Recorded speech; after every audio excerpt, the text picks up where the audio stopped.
Gawa pa na mabanlas na mga balaya nila dito. Gawa na na. Away, lisod na kayo ng ingunanang agian sa imong balay, Brigada Cap, no? Sa tuwa sa lisod, banlas yun. Luluan. Grabe yun ang kabalayan. Gibanlas, sumayo niya matay. Di na mabasta-basta ni nga tubiga, magahigala kung sa pagkititaw ni Bayin.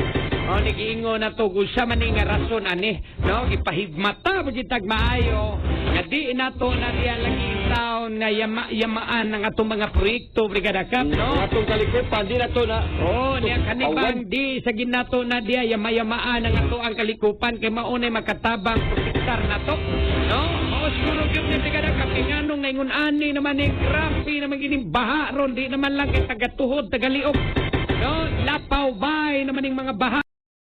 Kini nga bagyo nga pwede o nga kusuga, no? Doon naghapon tay gamay nga kahayag may gala nga makita. Pinagi ni nga to ang pagtanaw ato mga kinayahan, no? I hope dili ni mga guba sa bintaw ni nga to mga kinayahan nga nindot kayo, no? Kini atong mga tourist destination Brigada Lino nga maagian unya, no? Maagian unya atol sa kining pagsud gyud sa bagyo, no? Bagyo I hope dili ni mga guba intaw ni nga to ang mga kuan ni ato Treehouse has your favorite explorer. And it's a full-on fiesta with episodes every weekday. Are you ready to explore? In Dora the Explorer. Weekdays at 11 on Treehouse.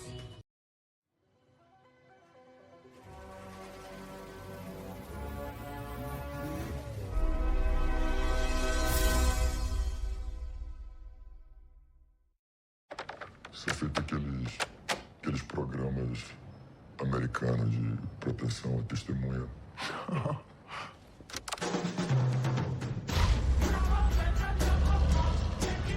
Aqui a gente faz mambembe, jeitinho brasileiro.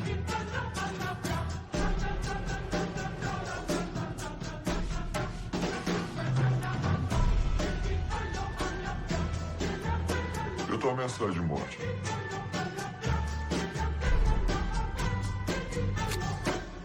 Eu não teria vindo aqui pedir sua ajuda se eu não achasse que era uma situação perigosa.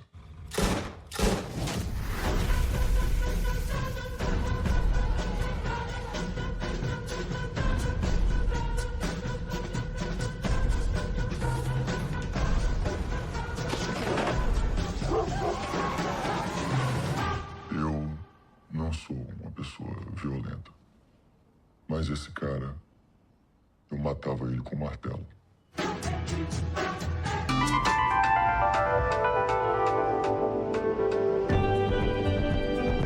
Parang nasa alapaap daw si Kenny nang mavideohan niya ang tanawing ito. Ang kabundukan kasi sa kanilang bayan sa Santa Ilocos Sur, tila unti-unting niyayakap at nababalot ng puting ulap.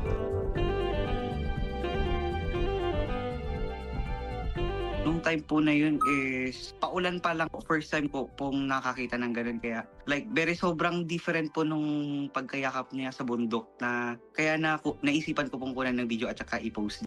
Ang video ni Kenny pumalo na ng mahigit 2 million views.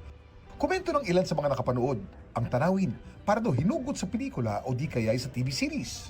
Parang movie na The Mist. Winter is coming, so do the White Walkers. Pero ano nga ba ang na-videohan ni Kenny? Ulap, fog o mist? Kuya Kim, ano na? Ayon sa Pag-asa, ang na-videohan ni Kenny ay isang fog.